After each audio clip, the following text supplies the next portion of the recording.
होती है। ईश्वर की व्यवस्था देर से नहीं आती, वो तब आती है जब समय परिपक्व हो चुका हो।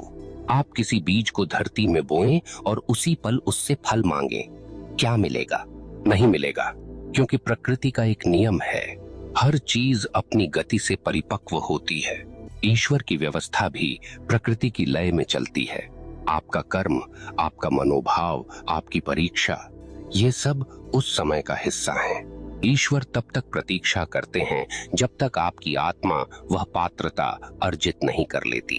अगर भगवान हर बार तुरंत दे देते जो आप मांगते हैं, तो क्या आप कभी उनके अर्थ को समझ पाते? नहीं, तब आप उन्हें दुकानदार समझते, दाता नहीं। भरोसा तब टूटता है जब इंसान समझ नहीं पाता कि भगवान क्यों नहीं दे रहे, पर जिसने यह समझ लिया कि वो देरी नहीं कर रहे, बस सही पल बना रहे हैं, उसका जीवन शांत हो जाता है। कई बार आपकी प्रार्थना तुरंत पूरी नहीं होती, क्योंकि ईश्वर जानते हैं अभी वो चीज आपके लिए वरदान नहीं, भ्रम है। आप जिसे पाने की जिद कर रहे हैं, वो शायद आने वाले कल में आपके आंसू की वजह बन जाए। इसलिए भगवान रोकते हैं, और रोकना भी एक प्रकार की कृपा है। जो रुकावट को श्राप समझता है वो अधीर है, जो रुकावट में अर्थ देखता है वो भक्त है। एक बार श्री कृष्ण ने अर्जुन से कहा था, समय से पहले कुछ भी पाना उसका मूल्य खो देना है, क्योंकि समय से पहले मिलने वाली चीज आपके भीतर की तैयारी से बड़ी होती है, और जो मनुष्य तैयारी से पहले पा लेता है वो या तो उसे खो देता है या उसके भीतर अहंकार जन्म लेता है।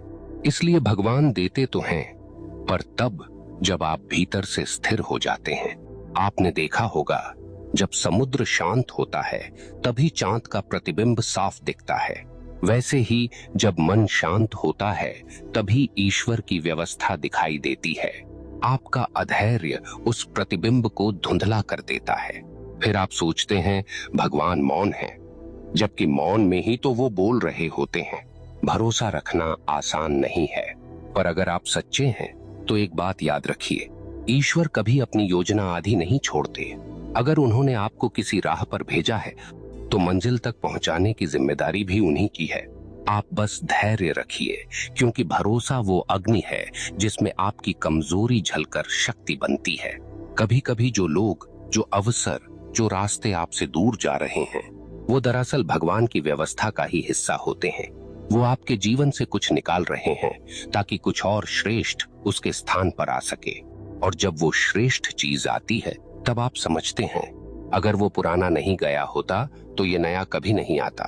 इसलिए अधीर मत बनिए, ईश्वर के समय को समझिए।